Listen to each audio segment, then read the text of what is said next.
Écoutez, peut-être qu'il est bon de signifier que depuis le 28 novembre, M. Alassane Dramane Ouattara a gagné les élections présidentielles. À partir de cette date, M. Laurent Gbagbo a usurpé le pouvoir. Toutes les tentatives au niveau sous-régional avec la CEDEAO, au niveau régional avec l'Union africaine pour connaître un dénouement diplomatique ou pacifique de cette crise a été impossible. Et Laurent Gbagbo a profité beaucoup plus de ce temps pour s'armer et donc tuer des populations civiles. C'est en ce moment qu'il y a eu une résolution 1975, résolution qui a donné mandat donc aux forces impartiales que sont les forces des Nations Unies, l'ONUCI et l'ICON pour neutraliser les armes lourdes de M. Laurent Gbagbo.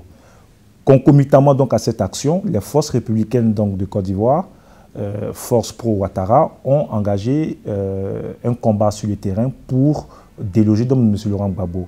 Alors, ces combats ont connu leur apothéose donc, il y a quelques jours. Donc, ce sont les forces républicaines de Côte d'Ivoire qui ont pénétré la résidence donc, de M. Laurent Gbagbo à Cocody. Le commandant de ces forces qui était donc à la tête de l'opération, c'est le commandant Vetcho qui a dirigé donc les opérations. Et ils ont pu mettre la main sur Laurent Gbagbo. Donc voilà. Écoutez, toute la stratégie de propagande des pro-Gbagbo a consisté à présenter la crise ivoirienne comme étant une crise née de la volonté de la France de s'accaparer donc des richesses de la Côte d'Ivoire et présenter Laurent Gbagbo comme étant une personnalité qui est contre les intérêts donc des Français et qui donc subit donc les conséquences donc de sa posture contre les Français. Donc vous devez lier cette assertion donc à cette logique-là. Les vidéos existent. Sur les vidéos qui ont été diffusées par l'ensemble des chaînes dans le monde, nous voyons le commandant Hervé Koulibaly dit Vetcho entrer avec ses hommes dans la résidence de M. Laurent Gbagbo, arrêter M. Laurent Gbagbo, lui mettre un gilet pare-balles, le conduire dans un véhicule qu'il a conduit après donc au Golf Hotel.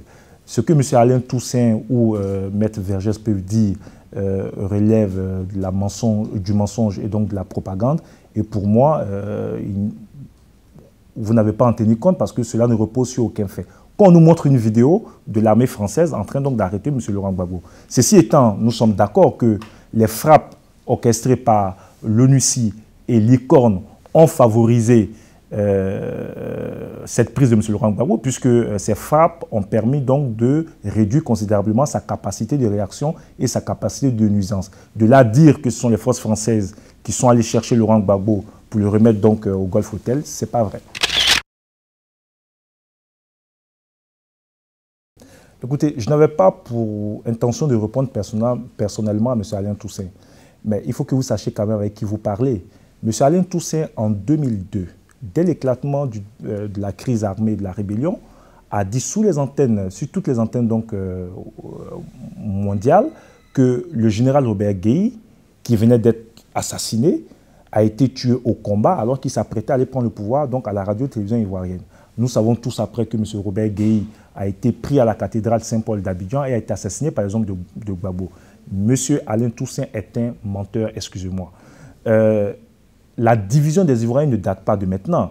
La division des Ivoiriens est venue de l'incapacité de Laurent Gbagbo, dès son accession au pouvoir, à fédérer l'ensemble des Ivoiriens. Nous avons eu une rébellion, nous avons eu un charnier de Yopougon en 2000, nous avons eu des tueries massives en 2001. Rappelez-vous des événements de 2004, mars 2004, 500 militants de l'opposition ivoirienne ont été tués. Rapport des Nations Unies établi sur fait. En novembre 2004, 9 soldats français sont tués. Pillage systématique à Abidjan, violence inutile, viol des ressortissants français ou européens à Abidjan, casse des lycées français, casse des entreprises en Côte d'Ivoire, 30 000 jeunes ivoiriens au chômage. Il y a eu des élections. M. Laurent Gbagbo a perdu les élections. M. Laurent Gbagbo a voulu utiliser la force pour se maintenir au pouvoir. Rappelez-vous, début mars, 7 femmes ont été assassinées à l'arme lourde à Abidjan alors qu'elles manifestaient aux mains nues. Rappelez-vous aussi que depuis cette date, donc depuis le 28 novembre, systématiquement dans tous les sous-quartiers d'Abidjan, les miliciens donc, tribales, donc les milices tribales donc, de M. Laurent Gbagbo, les mercenaires angolais et libériens tuaient systématiquement des jeunes et des femmes dans les sous-quartiers. La violence est le fait de M. Laurent Gbagbo. Les pillages que nous constatons aujourd'hui à Abidjan est le fait encore des miliciens de M. Laurent Gbagbo. Et M. Ouattara est en train de travailler pour mettre fin à cette situation à travers un programme clair pour la sécurisation d'Abidjan et de l'ensemble du pays.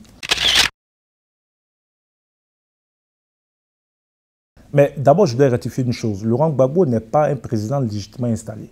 Laurent Gbagbo a usurpé le pouvoir. La commission électorale indépendante a proclamé comme vainqueur à ces élections M. Alassane Ouattara avec 54,10%. Résultat qui a été certifié par le représentant des Nations Unies en Côte d'Ivoire. Lorsque M. Laurent Gbagbo a contesté ces résultats et a demandé une évaluation du scrutin, lui, à travers un comité d'experts, commis à cette tâche, s'est rendu à Abidjan, a rencontré tous les acteurs importants ayant pris part à ce processus. Et la conclusion de l'Union africaine était que, après vérification, M. Alassane Ouattara a bel et bien gagné ces élections. Tout le reste n'est que dilatoire. Laurent Gbagbo n'a jamais été contre les Occidentaux. Laurent Gbagbo n'a jamais mis à mal les intérêts des Occidentaux en Côte d'Ivoire. Laurent Gbagbo a renouvelé tous les contrats des grands groupes français. Laurent Gbagbo, pendant sa campagne, s'est attaché les services de Stéphane Fuchs, qui gère une structure de communication en France. Des hommes politiques français tels que Jack Lang, Guy Laberty ont été en Côte d'Ivoire, ont fait des meetings pendant la campagne électorale de M. Laurent Gbagbo. Qu'on arrête de mentir au monde entier. Tenir des discours propagandistes pour masquer la réalité. La réalité, c'est que la Côte d'Ivoire avait un dictateur qui a refusé tout compromis, toute proposition qui lui a été faite par le monde, qui a tué son peuple et qui a été bouté hors du pouvoir parce que, alors son sort, vous me demandez quel sera son sort. Écoutez, le président Alassane Ouattara, d'abord, s'inscrit dans une logique de réconciliation. Il a estimé que, comme l'Afrique du Sud, après près de 15 années de crise, la Côte d'Ivoire devait s'adonner à l'exercice du comité Vérité et Réconciliation. Il ne peut pas avoir de réconciliation sans vérité, il ne peut pas avoir de vérité sans justice. La justice fera son travail aussi bien en interne qu'à l'international. Après le travail de la justice, après que le niveau de responsabilité des uns et des autres soit situé, la nation pourra déterminer, en fonction du niveau de gravité des responsabilités, le pardon accordé à telle ou telle personne. Donc ce que je peux vous dire avec certitude, c'est que M. Laurent Gbagbo répondra devant la justice de tous les actes qu'il a eu à commettre durant sa gestion du pouvoir. Mais je vous dirai ce que le président de la République a dit. M. Alassane Ouattara, à partir de l'instant où il a été élu, est le président de l'ensemble des Ivoiriens. De ce fait, il a dit qu'il y aura une commission d'enquête. Et il s'est engagé devant le monde entier à sanctionner toute personne qui serait mêlée à des massacres. Même si ces personnes se trouveraient dans son propre camp. Donc il n'y a aucun débat. Il y aura des enquêtes sérieuses. Au bout de ces enquêtes, tout Ivoirien mêlé, Ivoirien ou non mêlé à des massacres de populations civiles en Côte d'Ivoire devront répondre devant la justice. Chasse à quelle sorcière? Je rappelle les conditions de l'arrestation de M. Laurent Gbagbo, rappelle un peu les conditions de l'arrestation de M. Robert Gueye. Je vous présente ces deux situations. M. Robert Gueye, en 2002, a été arrêté par les forces pro-Gbagbo.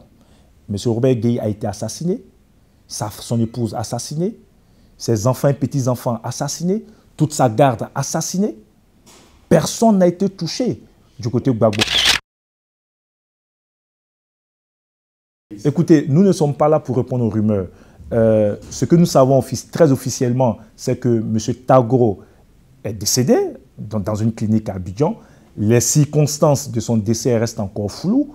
Tantôt, on nous dit qu'il a tenté lui-même de se suicider et par balle et il a succombé aux blessures.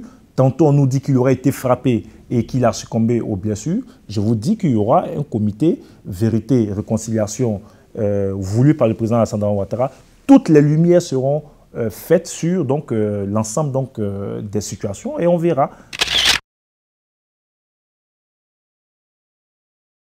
Alors, dans l'urgence, d'abord, c'est la sécurité. Il faut que la vie reprenne à Abidjan et dans l'ensemble du pays. Pour ce faire, il faut donc créer les conditions de sécurité. Il faut ensuite s'attache très rapidement, comme le président Ouattara l'a dit, à faire en sorte que les Ivoiriens se réconcilient. Et donc, la première activité importante du président Ouattara, c'est d'abord la réconciliation des Ivoiriens. Et nous savons que c'est une tâche importante, une tâche difficile, surtout que nous sortons de près de 15 années de crise.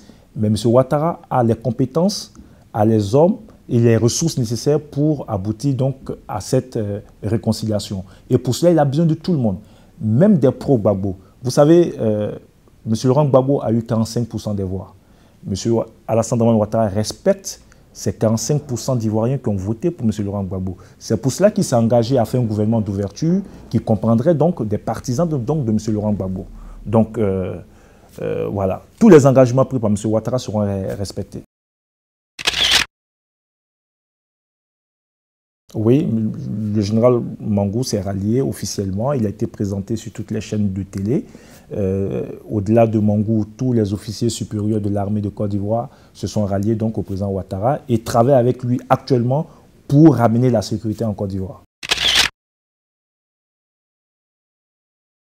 Je voulais juste rappeler que la communauté internationale, d'abord la France est en Côte d'Ivoire à la demande donc, de Laurent Gbagbo. Les forces Licorne en 2002 sont arrivées en Côte d'Ivoire à la demande de Laurent Gbagbo qui voulait que ces forces l'aident à mettre donc, fin à l'avancée des forces dites rebelles.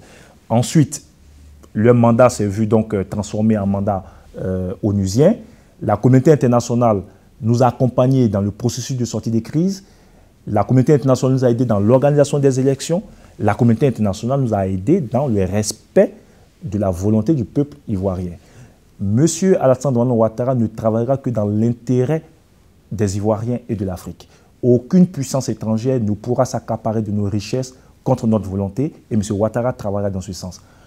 M. Ouattara aussi travaillera, puisque M. Laurent Gbagbo a participé à dégrader les relations diplomatiques entre la Côte d'Ivoire et certains pays d'Afrique et du monde. M. Ouattara travaillera dans le sens de l'amélioration des rapports entre la Côte d'Ivoire et l'ensemble des pays dans le Conseil des Nations.